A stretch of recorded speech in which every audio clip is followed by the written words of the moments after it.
चलिए तो आज हम डिस्कस करते हैं। आज हम पढ़ते हैं क्लास 11th का नेक्स्ट टॉपिक चैप्टर नंबर 7 का कपल्स।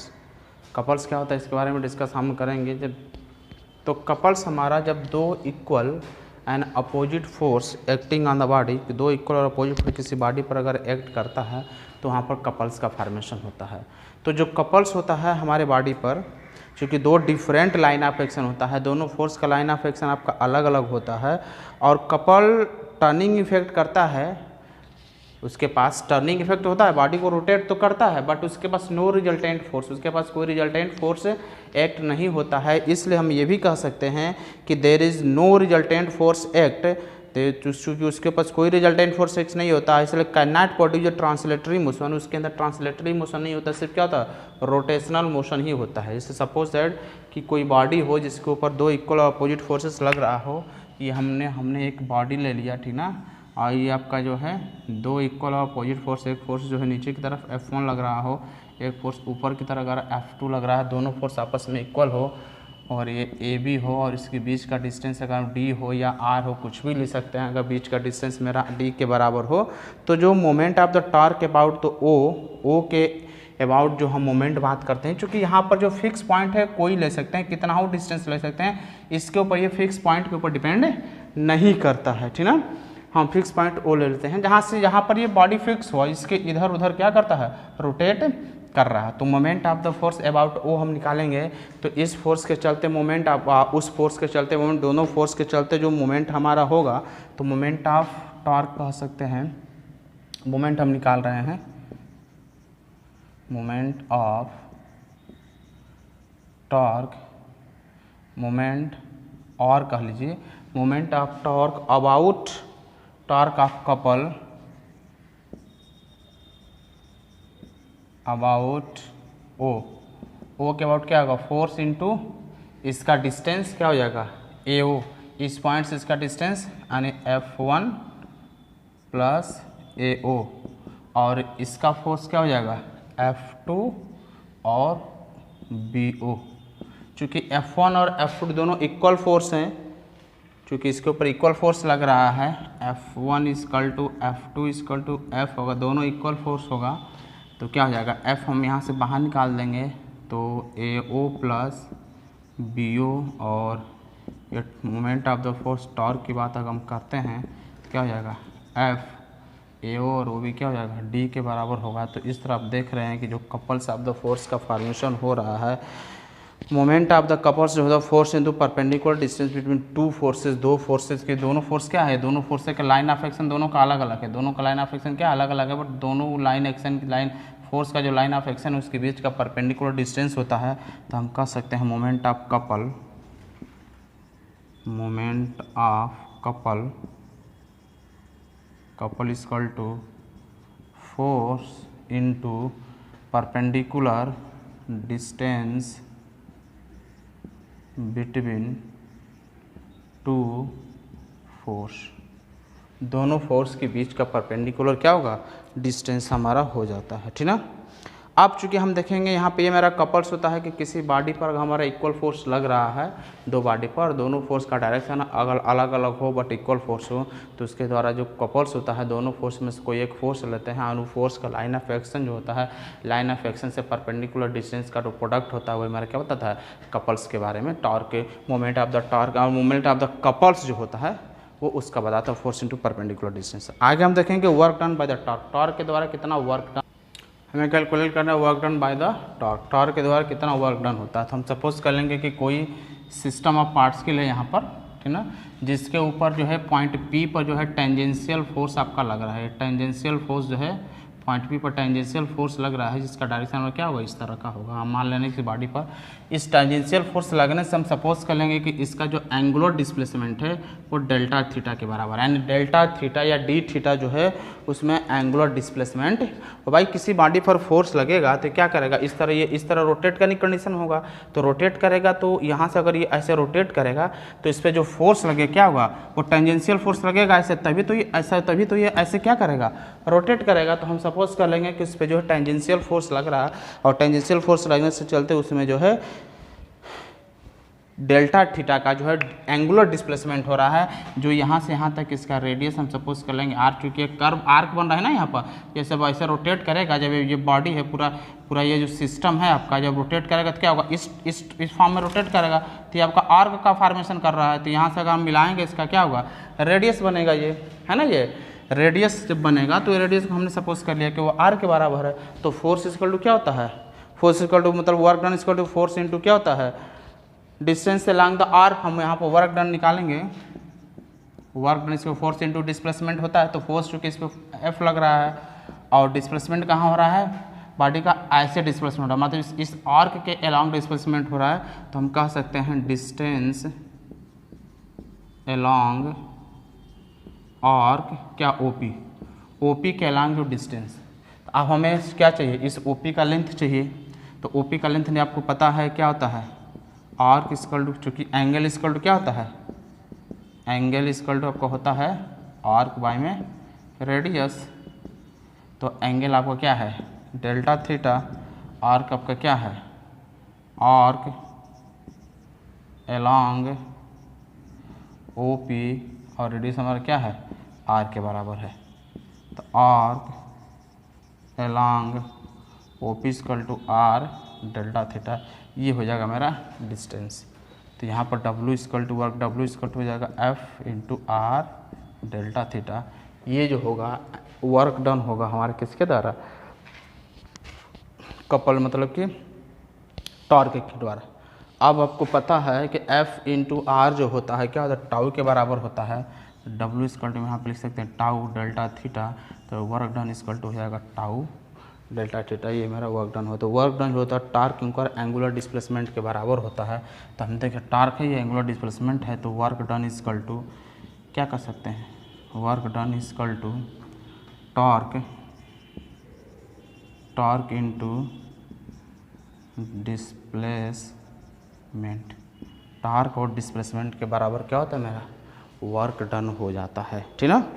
अब हम देखेंगे टॉर्क एक्टिंग आना पार्टिकल, किसी पार्टिकल पर टॉर्क एक्टिंग करता है तो इस टॉर्क का डायरेक्शन हमारा कितना होता है, वो चीज़ हम यहाँ पर कैलकुलेट करें। चलें तो स्टार्ट करते हैं टॉर्क एक्टिंग आना पार्टिकल। किसी पार्टिकल पर जो टॉर्क एक्ट करता है वो कैसा होता है, ठीक ना। तो हम क्या कर लेंगे कि एक पार्टिकल है जो एक्स वाई प्लेन में सपोज कर लेंगे कि रोटेट कर रहा है, ठीक ना। हम मान लेंगे कि कोई पार्टिकल जो है एक्स वाई प्लेन में आपका रोटेट कर रहा है, ठीक।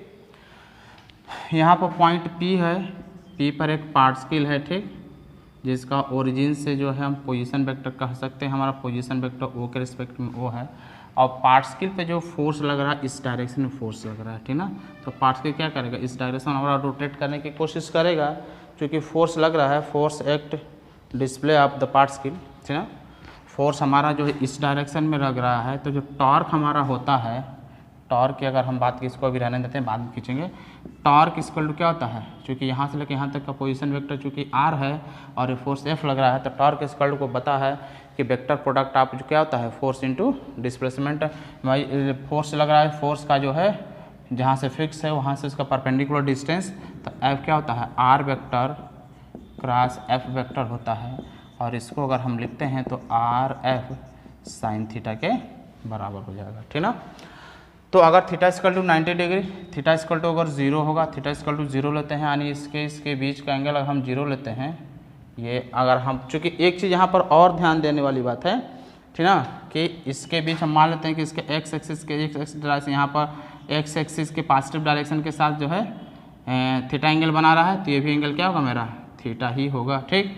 तो अगर थीटा इसकी 90 डिग्री यानी फोर्स हमारा जो है एकदम इसके पैरेलल लगे तो क्या होगा, टॉर्क इक्वल टू क्या होगा, मेरे 0 होगा, सॉरी थीटा 90 डिग्री नहीं 0 डिग्री होगा, पैरेलल होगा तो 0 कहेंगे, और थीटा इक्वल टू का मेरा 90 डिग्री होगा, तो हम इसके परपेंडिकुलर फोर्स लगेगा, तो उससे में टॉर्क इक्वल टू क्या होगा, मेरा मैक्सिमम होता है। तो फोर्स जब हमारा परपेंडिकुलर लगता है तो हमारा टॉर्क क्या होता है, मैक्सिमम होता है। साथ ही साथ हम भी कह सकते हैं कि इसके बीच का डिस्टेंस अगर मान लीजिए फोर्स एकदम इसके आर इक्वल टू 0 पर लगाएं, आर इक्वल टू 0 मतलब क्या, फोर्स अगर हम इसके अलॉन्ग लगाएं तो भी हम कह सकते हैं कि टॉर्क क्या होगा, मेरा 0 होगा, क्योंकि वहाँ पर रोटेट नहीं करेगा बॉडी को। तो ये हमारा टॉर्क होता है। अब चूंकि इसका डायरेक्शन किधर होता है, तो इस टॉर्क का डायरेक्शन जो होता है plane containing F and R, F और आर को कंटेन करना जो प्लेन होता है उसी के परपेंडिकुलर होता है, यानी टॉर्क का जो डायरेक्शन होगा हमारा क्या होगा, R vector cross F vector के क्या होगा, एलॉन्ग होगा। जैसे हम प्लेन ले लेते हैं, मान लीजिए कि ये मेरा मान लीजिए पेन जो है हमारा क्या है, ये आर को शो कर रहा है, ये आर को शो कर रहा है, और फोर्स लग रहा है मेरा क्या, इस डायरेक्शन में पार्टिकल पर जो फोर्स लग रहा है ये ओपी का डायरेक्शन है, ये क्या है, फोर्स का डायरेक्शन है। तो जो हमारा जो लगेगा टॉर्क का डायरेक्शन होगा इसके परपेंडिकुलर, इस प्लेन के क्या होगा, हमेशा परपेंडिकुलर ही होता है टॉर्क का डायरेक्शन। तो टॉर्क जो डायरेक्शन होता है R vector into F vector के डायरेक्शन में होता है टॉर्क का डायरेक्शन, जो जेड एक्सिस के अलांग कह सकते हैं। अगर ये मेरा एक्स एक्सिस है, ये वाई एक्सिस है, तो क्या हमारा जेड एक्सिस के अलांग परपेंडिकुलर, चूँकि जेड एक्सिस ही बनेगा तो जेड एक्सिस के अलांग हम कह सकते हैं कि इस पर जो टॉर्क लगेगा क्या होगा, वो जेड एक्सिस के अलांग आपका होगा। ठीक, तो इस तरह हम जो है फाइंड कर सकते हैं कितना टॉर्क लगेगा। तो हम बात करते हैं next topic, angular momentum. Angular momentum क्या होता है, एंगुलर मोमेंटम जो हमारे दो चीज़ का प्रोडक्ट होता है। Angular momentum is the product of linear momentum and the perpendicular distance from the axis of rotation. Axis of rotation से परपेंडिकुलर डिस्टेंस और जो होता है हमारा लीनियर मोमेंटम के प्रोडक्ट के बराबर एंगुलर मोमेंटम होता था। Angular momentum L equal to आपका हो सकता है linear momentum P and the perpendicular distance, तो हम कह सकते हैं पी डी के बराबर होगा एंगुलर मोमेंटम। ठीक है, तो एंगुलर मोमेंटम जो डायमेंशन होता है एम एल स्क्वायर टी के पावर -2 होता है। ठीक, चूँकि मोमेंटम होता है तो इसका जो यूनिट हम लिखना चाहेंगे तो यूनिट आपका हो जाएगा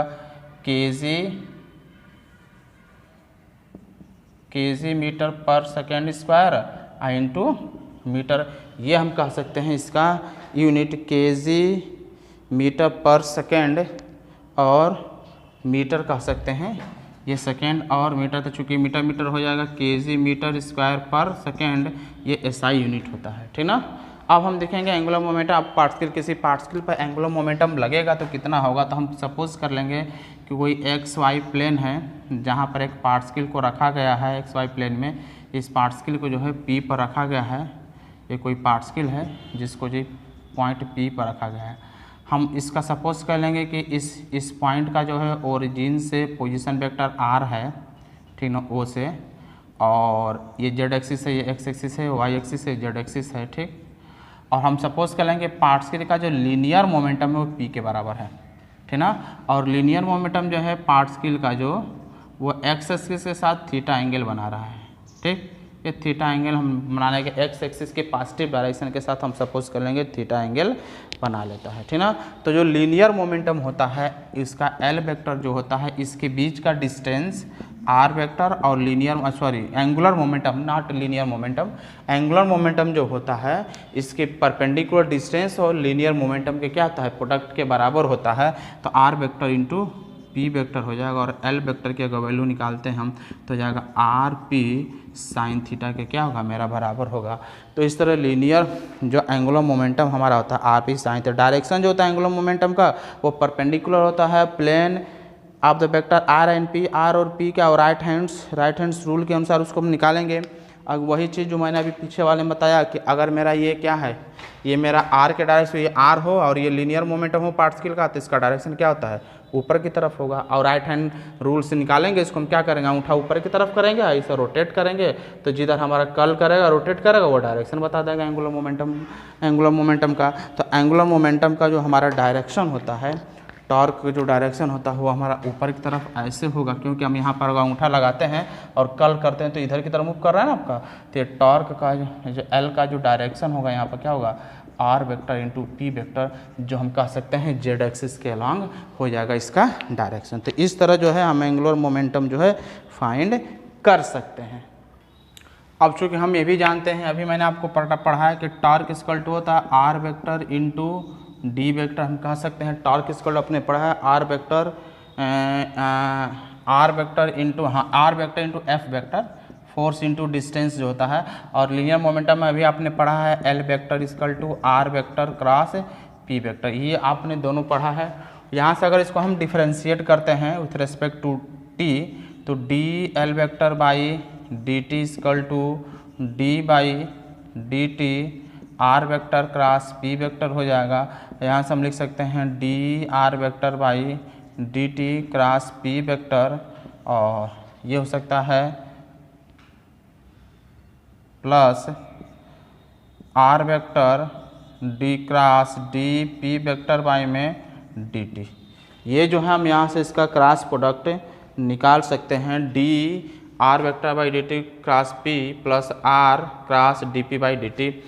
और ये जो मेरा होता है ये D R by D T क्या होता है, वी वेक्टर के बराबर होगा, V vector into E square नहीं है, पी वेक्टर है, P vector plus R vector into ये क्या हो जाएगा, एफ वेक्टर के बराबर हो जाएगा। Rate of change of momentum क्या होता है, एफ के बराबर होता है। तो ये आपका जो वैल्यू बनेगा यहाँ पर आपका बन जाएगा V vector equal to momentum क्या होता है, M into V vector plus R vector into F vector, और इसकी वैल्यू तो वी वेक्टर का वी वेक्टर की वैल्यू 0 हो जाएगा। तो जो रिलेशन होगा हम यहाँ पर लिख सकते हैं डी एल वेक्टर बाई में डी टी इक्वल टू, ये हमारा टर्म 0 हो जाएगा। ये force into D distance, perpendicular distance और फोर्स क्या होगा, टॉर्क के बराबर होगा। तो टॉर्क यानी टाउ के बराबर हम कह सकते हैं, टाउ वेक्टर हमारा होगा। तो यहाँ पर जो टाउ वेक्टर हमारा रिलेशन बनेगा हम लिख सकते हैं जो यहाँ पर tau vector equal to D L vector by में डी टी। तो ये जो रिलेशन बनेगा टॉर्क और जो है एंगुलर मोमेंटम के बीच हमारा रिलेशन हो जाएगा, टॉर्क इक्वल टू होता है डी एल बाई में डी टी। तो torque acting on the particle is equal to the rate of change of angular momentum. तो इससे हमने कहा कि रेट क्या है, ये क्या है, rate of change of angular momentum है। तो टॉर्क जो हमारा बॉडी पे इक्वल होता है कह सकते हैं equal to the rate of change of angular momentum. हमारा बॉडी का क्या होता है, एंगुलर मोमेंटम के rate of change angular momentum क्या होता है, बराबर होता है। ठीक, तो इस तरह इस टॉपिक में बस इतना ही। फिर नेक्स्ट टॉपिक में जो हम नेक्स्ट वीडियो के साथ मिलेंगे, अभी इस वीडियो में बस इतना ही।